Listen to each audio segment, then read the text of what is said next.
Emma Sullivan, 34 years old, was a veteran, twice deployed to Afghanistan. 3 long, harrowing years had passed since she'd returned from war, bearing the physical reminders of her service like battle medals permanently etched into her skin. An IED explosion had torn through her convoy, leaving behind not just trauma, but deep visible scars across her face and neck. They weren't just wounds, they were a roadmap of her survival, raw testaments to courage and sacrifice that could never be hidden. Yet back home, those scars became barriers. Emma had expected challenges adjusting to civilian life, sure, but nothing prepared her for the silent rejections that waited back home. Administrative jobs she was more than qualified for, ones that perfectly aligned with her military logistics experience, vanished the moment she walked into an interview. You could see it in their eyes.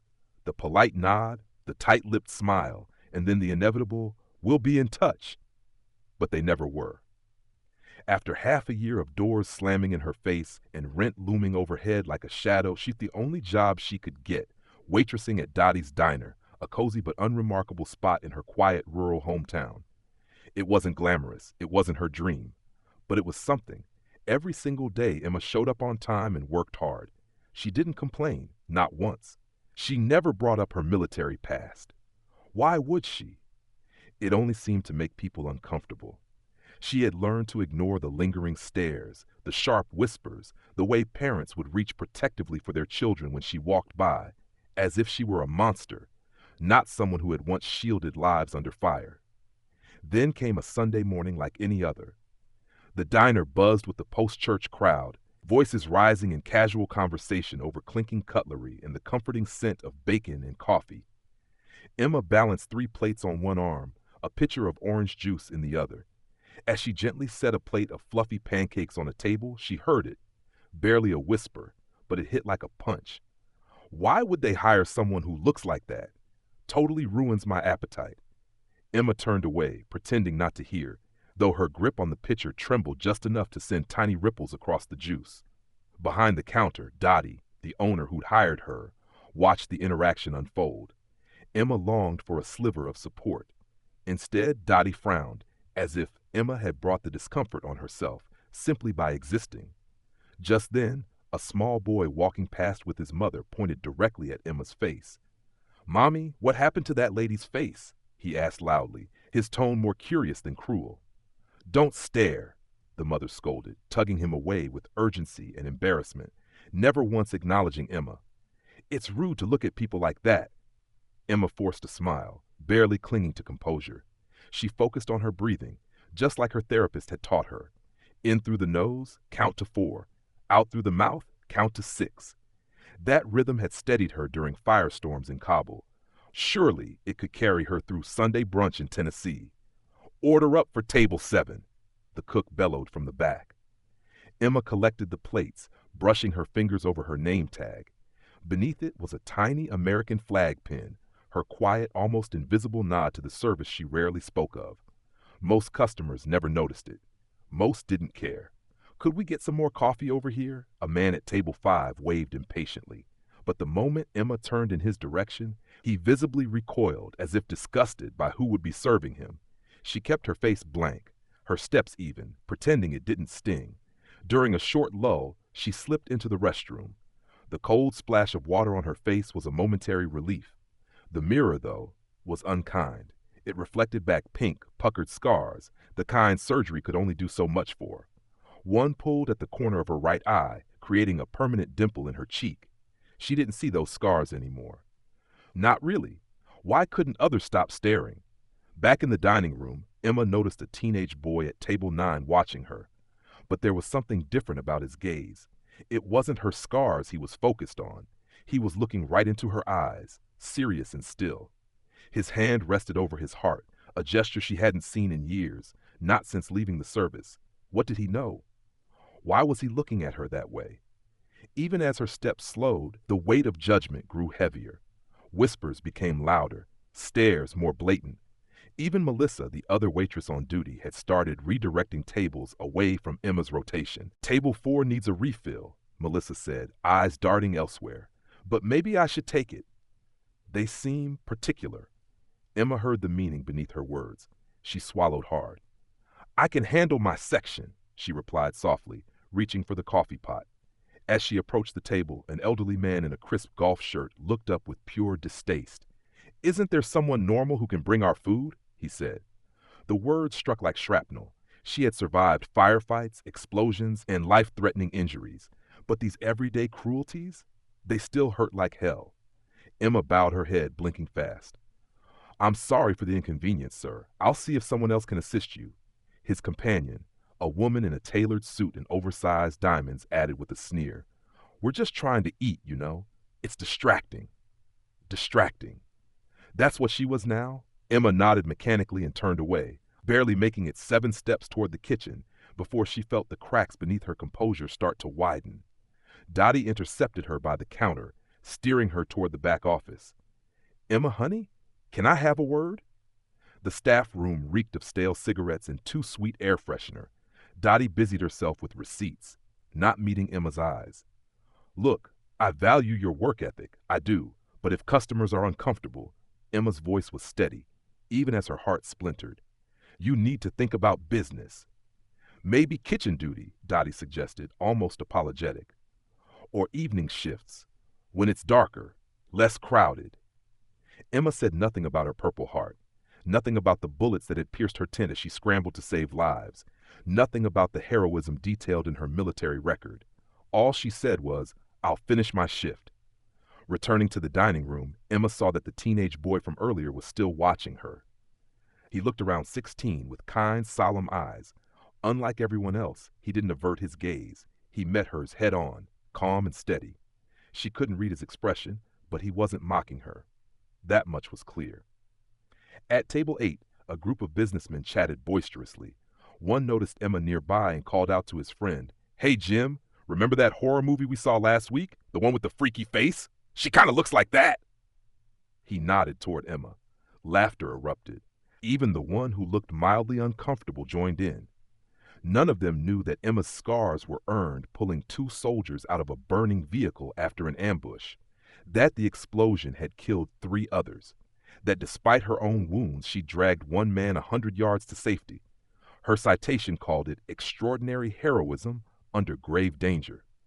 But here she was the punchline.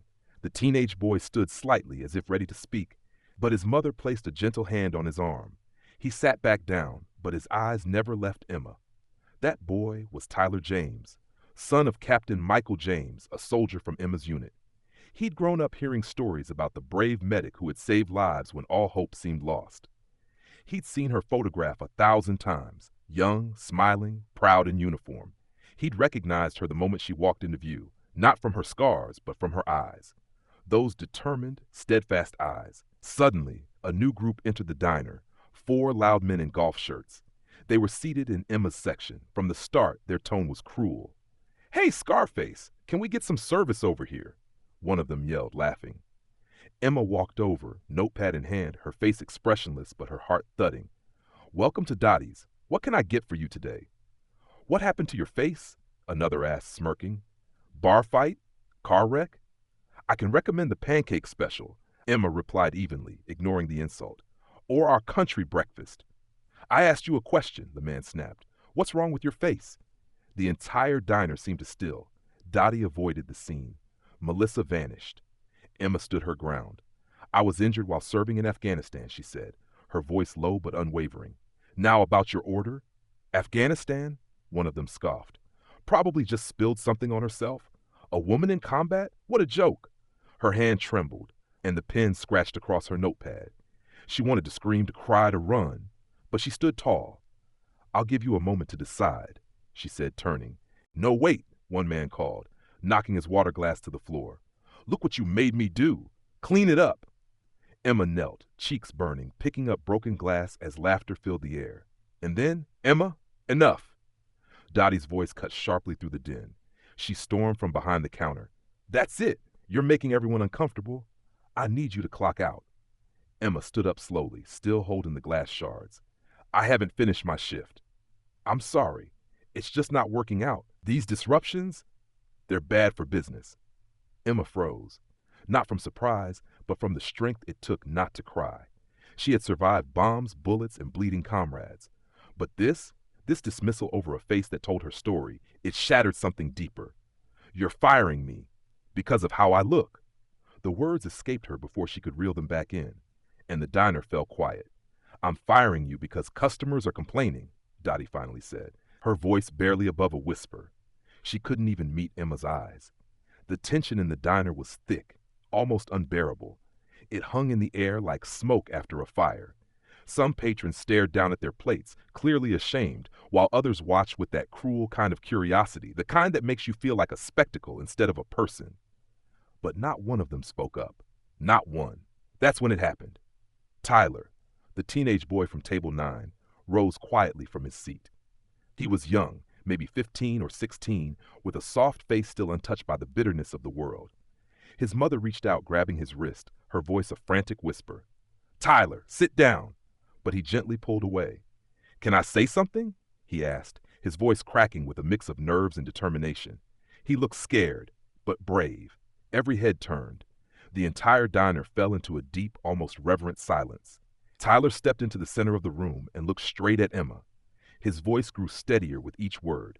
"She saved my father's life, twice. 6 words, just 6, and they changed everything." A gasp rippled through the crowd. Even Dottie froze. Tyler reached into his pocket and pulled out a worn, slightly torn photograph from his wallet. "This is my dad," he said, holding it up. The image showed a soldier in combat fatigues, his arm wrapped around a smiling female medic, Emma before the scars.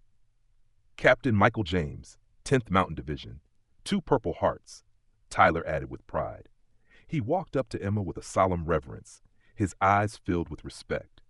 "My dad told us what happened, how their convoy got hit, how Sergeant Sullivan, Emma, pulled him from a burning Humvee after the IED went off. She carried him almost a football field under heavy fire and shielded him from another explosion with her own body." Emma didn't move. Tears streamed silently down her face, cutting through years of pain and isolation. Every word Tyler spoke felt like a balm to wounds that had never truly healed. "Those scars you're all staring at," he said, turning to the crowd, "that's what courage looks like." And then an old man in the corner slowly stood. His hands trembled, but his voice was steady. "I served in Vietnam," he said, 48 years ago. He paused, then looked directly at Emma. "I've been sitting here, watching this happen, saying nothing. I was wrong." He raised his hand in a formal salute. "Ma'am, I apologize for my cowardice today." A woman at the next table wiped tears from her eyes. "I'm so ashamed," she whispered. Others nodded in agreement. Even the group of men who had mocked Emma sat in stunned silence, the smirks wiped clean from their faces. Dottie stepped forward, the authority in her voice now replaced with deep remorse. "Emma, I didn't know," she whispered. "I never asked." "You never asked any of us," Tyler said, now addressing the whole diner. "You just decided who she was by looking at her." Then, one by one, people began to rise. First Tyler's family, then the elderly veteran, then others. A silent, powerful tribute to the woman they had judged so unfairly. Applause broke out, loud, thunderous applause. Not for a plate of pancakes or great service, but because for the first time they truly saw her. They saw the strength, the bravery, the humanity. Have you ever made the right choice when everyone else walked away? Have you ever stood up when it wasn't easy? Within a week, Dottie's Diner hung a new sign in the front window.